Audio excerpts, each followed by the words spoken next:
I was with Toast the other day, and when we were on the train, we were talking. You know, like at like a reasonable volume, I'd say. It's not loud at all. And then as this dude was leaving, comes over real fucking angry, and he goes, basically in Japanese, he was like, "You're talking too fucking loud. I can hear you from the other side of the train." This guy was not on the other side of the train. He was like the other side of the chairs. And this man was just shouting, like full on shouting, telling us that we're too fucking loud. And then I was like, "Oh, I'm sorry you had to see this, Toast." I was like, and I just said thank you, and then he left. I said, "Oh, and then he left. That's when you fake and you don't speak Japanese. Yeah. You don't understand any Japanese at that point. He looked very confused when I said thank you.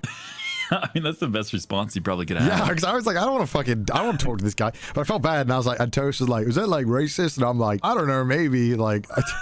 Maybe the dude heard English and like just didn't like it, because we weren't talking at like a loud volume, and the train was fucking empty. There's no one there. But you know, I think it's because we were in Saitama, and when I used to live in Saitama, bro, the old people there, it was such a coin flip whether they were just angry and like just hated everyone, or they were the nicest people ever.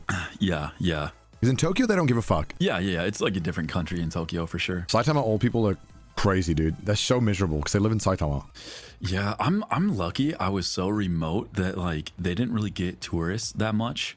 Like the only tourists they would get is from like China and Korea. They didn't get like a lot of like further Western tourists. So for them, I was more of like a spectacle, I guess, and they didn't really care what I did. Right. In a sense, where like, yeah, maybe in Saitama they get like so many Western foreigners that kind of probably leave, admittedly, probably a bad taste in their mouth, to be honest. Maybe.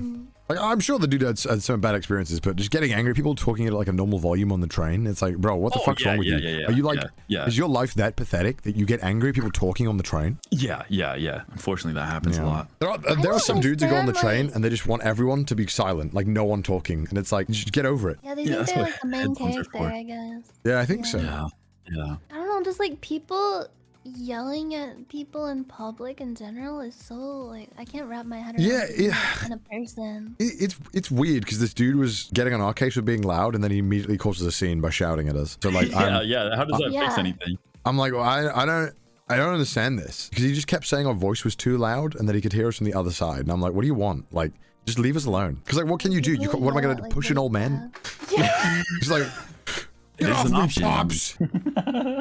And just start a fucking brawl with an old guy. Yeah, like I'm obviously gonna sit there and take it, and then just be like, all right, whatever. Like, it's like, what can you do? I'm not gonna fight back, because this guy obviously is fucking weird enough to start shouting at me on a public train. Yeah, you just have to cut your losses, pretend you don't speak Japanese, and just move on. Yeah.